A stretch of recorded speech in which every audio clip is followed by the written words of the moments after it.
joining us. There could be some big changes between George R.R. Martin's books and the HBO series Game of Thrones. The showrunners Daniel Weiss and David Benioff have their hands on every spoiler you could think of, including the spoiler of all spoilers.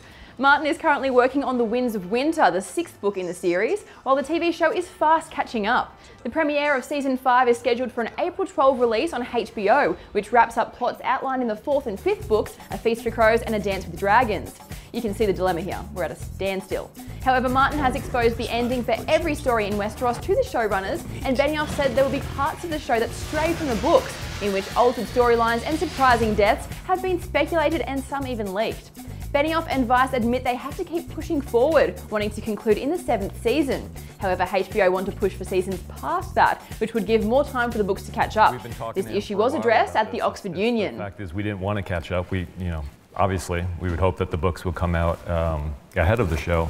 But at the same time, George has his process, and if it takes him 20 years to finish the series, that's what it should take him. I mean, he's writing, to my mind, the great epic the great fantasy epic anyway of our time. So luckily, we've been talking about this with George for a long time, ever since we saw this could happen, and we know where things are heading. So we'll eventually basically meet up at pretty much the same place where George is going.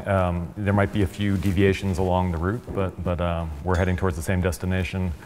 I kind of wish there are some things that we didn't have to spoil, in terms of for the books, but we're kind of stuck between a rock and a hard place.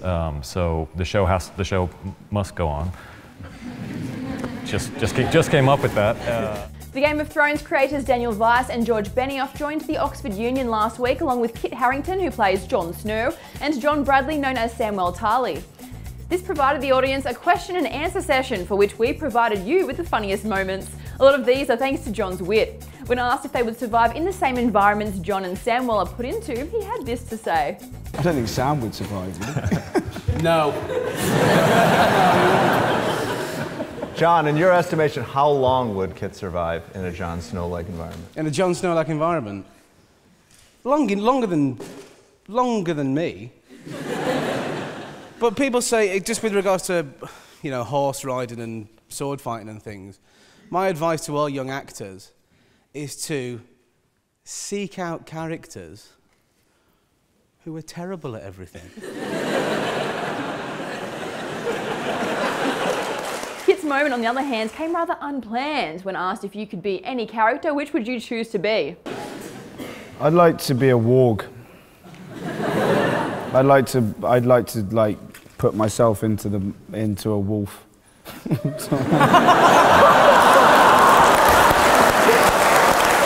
Now please take note, a warg is a skin changer, people who are able to enter the minds of animals.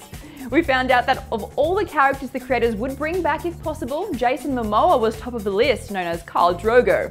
Apparently he's super cool to work with, and if they could kill anyone off, it actually wouldn't be a bad guy. They're the most fun to write for, and when Joffrey died, other people had to step in to meddle with the rest of the plot. The man with blades of glory, so much room for activities, and who is offended if you tell him his hair looks stupid, has now received a star on the Hollywood Walk of Fame. Will Ferrell was honoured with the pointy-shaped tile for starring in some of the most memorable movie comedies of the 21st century.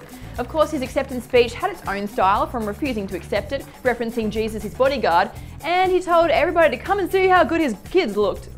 The news anchor with the pleats in the pants was joined by actors John C. Reilly and Molly Shannon to show off the 2,547th star. I also want to take time and thank Jesus. Yeah. And by Jesus, I mean Jesus Hernandez, my bodyguard and chef for the last 15 years. And Jesus, I know you're watching up there.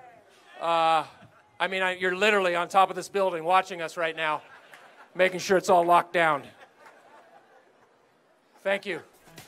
The green light approaches for a new XFiles series to begin production. In January, we heard a revival was being attempted, contingent on the return of the two leads, of course, Gillian Anderson and David Duchovny, along with the show's creator, Chris Carter. According to TV Wise, Fox is close to securing a short stack of 8 to 10 episodes due to story requirements and scheduling around the actors. Apparently the pair known as Scully and Mulder were always committed to expanding the X-Files series that originally aired between 1993 and 2002. Once we hear a solid confirmation, which should occur within the next month, production will begin, concluding storylines from the original series that were still left unresolved in the most recent film, I Want to Believe. Bradley Cooper's a busy man, but it's still not enough. Inspired by Clint Eastwood, director of American Sniper, Cooper wants to combine his love of acting with directing. He is currently undergoing negotiations with Warner Brothers to make his featured directorial debut. What's more, it will be a remake of A Star is Born, which would be the 4th version and has already experienced years of development with possible leads including Will Smith, Tom Cruise and Leonardo DiCaprio. However, this time around, Cooper is aiming for the lead role along with his director's chair and the first chickie on the list to play the young woman dreaming of stardom, Beyoncé.